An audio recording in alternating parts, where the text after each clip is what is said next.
O Senhor esteja convosco. Ele está no meio de nós. Proclamação do Evangelho de Jesus Cristo segundo Marcos. Glória a vós, Senhor.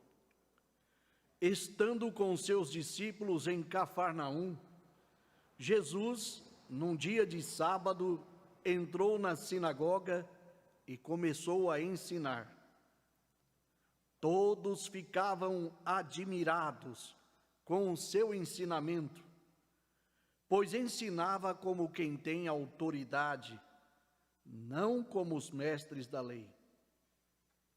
Estava então na sinagoga um homem possuído por um espírito mau. Ele gritou: "Que queres de nós, Jesus Nazareno? Viestes para nos destruir? Eu sei quem tu és o Santo de Deus." Jesus o intimou: "Cala-te e sai dele." Então, o espírito mau sacudiu o homem com violência, deu um grande grito e saiu.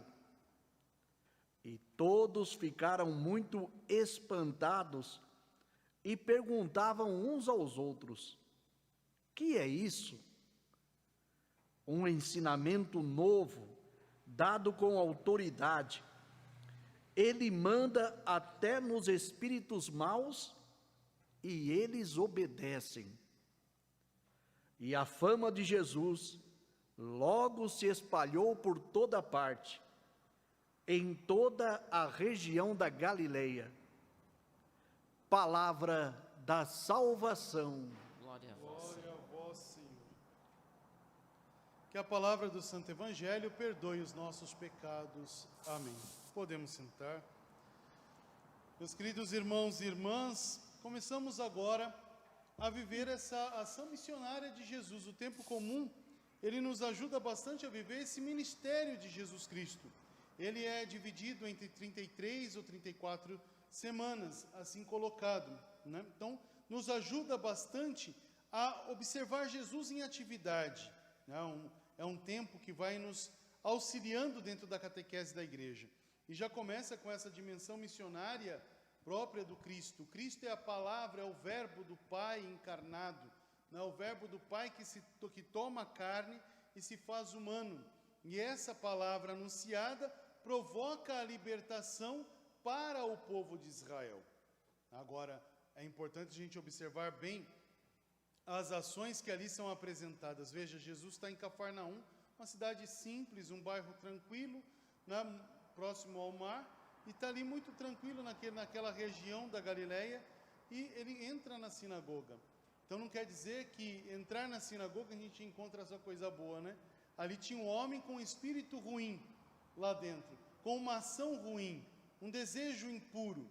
E aquele desejo ruim provocava também a discórdia. A gente sabe que também, se a gente não souber filtrar as nossas amizades, a gente também traz coisas ruins para dentro de casa.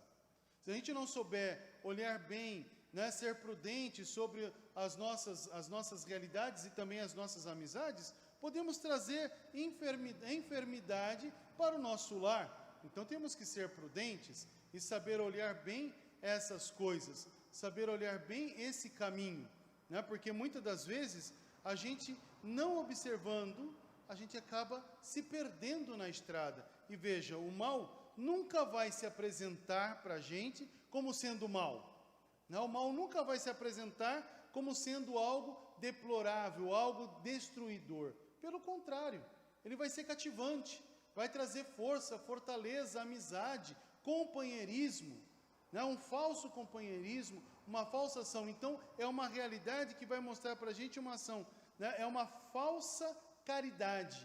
Então, vai usar de valores que até mesmo nós trazemos conosco, para depois pisar sobre e trazer a enfermidade. Então, se a gente for olhar numa dimensão espiritual, o que seria, né, como que a gente poderia trilhar esta realidade? Né? Então, aquele mal que estava dentro daquela sinagoga se apresentava como sendo bom. A partir do momento em que encontra a bondade por excelência, que é Cristo, se aclama: eu sei quem tu és o Santo de Deus. Para tirar a estrutura de Jesus, ele revela quem é Jesus. Então o mal também revela quem é Jesus. E revelando quem é Jesus, coloca em xeque as outras coisas. Quando a gente usa dentro da gente ações de prepotência, ações de soberba, deixamos, crescer essas realidades sobre a nossa vida, destruímos o outro. Essa é a realidade ali apresentada pelo mal. O mal quis destruir a realidade de Cristo. E o que Cristo faz? Ele é a palavra anunciada. Por isso que ele fala com autoridade: cala-te e sai dele. Esse cala-te e sai dele é uma ação direta para o mal e não para aquele que está com o mal. Por isso que aquele que está com o mal, é simplesmente somente o instrumento ali colocado. Jesus expulsa o mal que estava com aquele homem. Jesus também expulsa o mal que também pode assolar o nosso coração, porque muitas das vezes vem com patrocínio de coisas boas e não tão boas assim. Então a gente tem que ter prudência. Então hoje o Senhor nos ensina a viver a prudência. Isso está no Catecismo da Igreja Católica.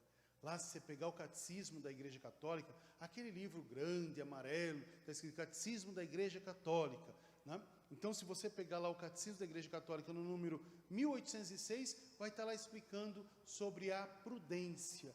E aquele que é prudente sabe discernir o que é bom ao seu caminho e o que não serve na sua estrada, e pode filtrar, e sendo prudente consigo, consegue também viver a prudência com o seu próximo.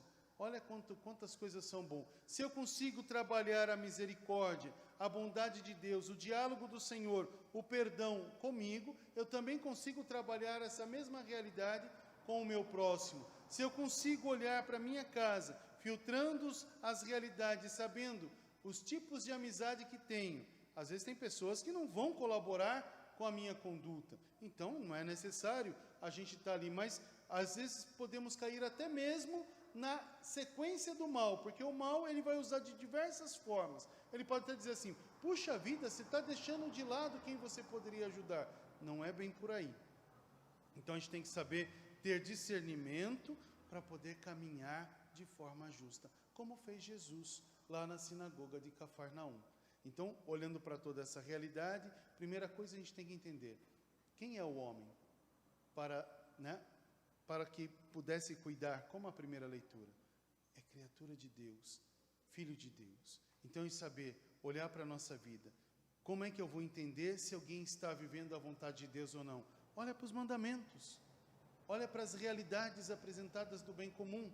Se estamos vivendo as realidades de Deus em nós, logo somos de Deus. Se estamos querendo viver somente os nossos valores e os nossos prazeres, alguma coisa ainda está faltando. Então, aquele que não tem Deus em primeiro lugar, não tem a alegria plena. São alegrias de momento. Elas vêm e passam. Aquele que tem alegria, que tem Deus em primeiro lugar, esse busca a alegria plena. Mesmo nas dificuldades, encontra meios e forças para continuar caminhando.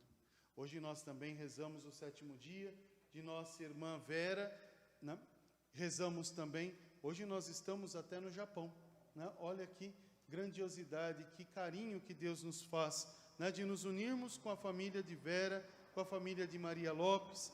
Pedimos ao Senhor que conceda todos aos nossos irmãos a alegria de entender que pela palavra somos consolados e que os nossos irmãos não morrem, entram na vida.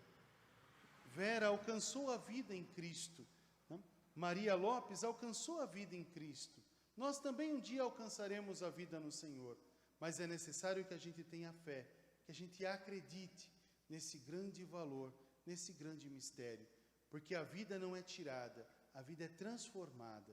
Deixamos um corpo corruptível e assumimos um corpo glorioso. Assumindo esse corpo glorioso, então entramos na casa do Eterno. Somos acolhidos e levados pelo ombro do bom pastor e merecemos gozar essa alegria na eternidade. Que nossas irmãs descansem em paz no paraíso, que o resplendor da luz perpétua brilhe sobre elas, que elas descansem em paz. Nós rezamos também o aniversário de nossos irmãos que hoje renovam a dinâmica do matrimônio, a alegria desse sacramento. Graziele Rodrigo e Graziane Luiz Fernando. Que o Espírito Santo vos conceda sempre a alegria do céu, poder dizer ao Senhor: estamos aqui, não para fazer a nossa vontade, mas a vontade de Jesus em meio. Essa é a grandeza do matrimônio, deixar fazer o amor de Jesus em meio, né? Deixar Jesus amar primeiro. Às vezes a gente quer amar primeiro, para depois dizer, agora eu quero amar com Jesus. Não, deixa Jesus amar primeiro. E vocês souberam viver essa realidade durante esse ciclo da vida matrimonial. Que Deus os conceda sempre essa alegria, de tê-lo sempre em primeiro, em centro a vossa casa. Que Deus os abençoe e vos guarde, que Deus vos traga a alegria da vida, que o Senhor vos sustente. Essa é a parte importante. Se sentir amado, se sentir cuidado por Deus, né? Desejado por Deus. Esta é a ação importante que nós devemos de rezar, e isso é matrimônio. Que Deus os abençoe e vos guarde. Amém. Louvado seja o nosso Senhor Jesus Cristo.